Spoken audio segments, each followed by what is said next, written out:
All right. So we also have some local news, and this just seems to be popping up more and more as time goes on here. It's kind of interesting. Obviously, they're on local news stations. The national news stations dare not pick these things up. Jacob, why don't you roll the first one? Just before 3 Sunday morning, a masked man gets out of a back seat with a long gun in hand, about to enter a Norco liquor store when his accomplices come running out after the man behind the counter fires a shotgun. The BMW speeding off, nearly leaving a fourth man behind. And here's another angle from inside.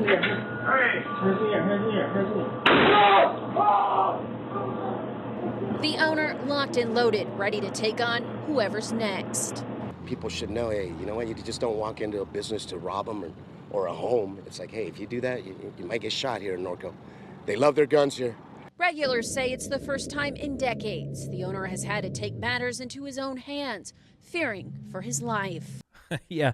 So I think that's actually kind of important. It's interesting. You know, you find an area that loves their guns and you see the result, right? I mean, this is an actual reason to have a firearm. And I think it's so interesting. You know, we shout from the heavens all sorts of statistics and all of this.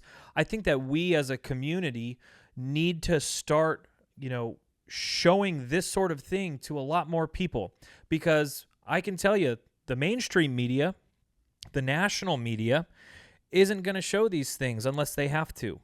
They're going to choose to show the opposite. They're going to choose to show people who are using firearms for the wrong reason to let you know how bad they are. So I think we have another one. What's the other one? New at noon, a 33-year-old man is dead after allegedly breaking into a Moreno Valley home. Here's some images from the scene. Police found Joseph Ortega with a gunshot wound as they responded to a burglary call. 93-year-old resident Joe Teague found Ortega and others in his home just after midnight. Teague says he repeatedly warned the robbers he had a shotgun, but they continued to approach him and throw things at him. He shot Ortega and held others at gunpoint until officers arrived. Teague was questioned and released by detectives. So, again, another important point. Equalization. That man, what was he, in his 80s or 90s? Long white beard, hunched over, not even 160 pounds.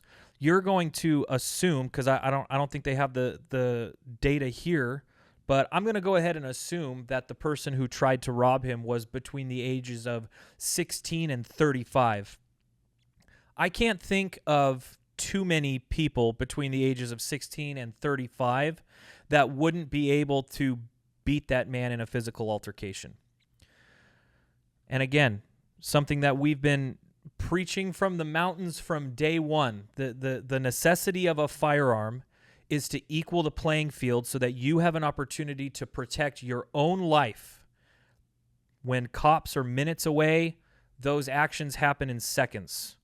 So I think these are great examples. And, you know, another good question, and here's to all the anti-gun people out there. Where's Moms Demand Action? Where are the Brady folks on these stories? Are they out in front of these people's stores and these people's houses protesting those people using firearms to save their lives? Because I haven't heard any stories on that. Why is it that you're not going to condemn those uses of firearms?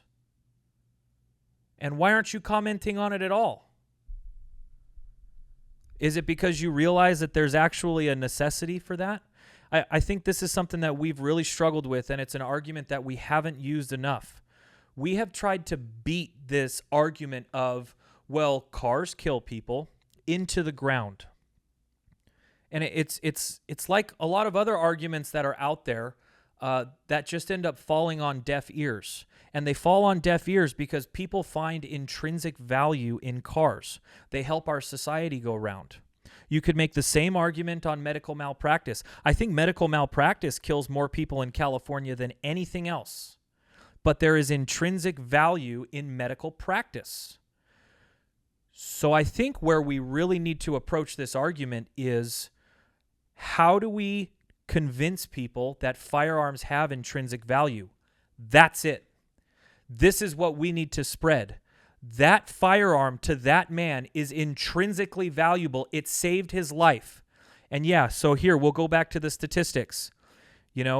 39,000 people a year have fallen victim to a firearm, whether that be suicide, whether that be gang-related crime or other. But the CDC estimates 2 million uses of defensive firearms every year. 2 million. 2 million intrinsically valuable uses. We need to start arguing a different way. We need to start communicating a different way. And this is how we do it. We need to show people, we need to show our legislators in California that we value firearms intrinsically. And until we can start convincing people of that, we are always going to have the opposition that encroaches on our Second Amendment rights. So let's start making these arguments as purposeful and as valuable as they're being used against us.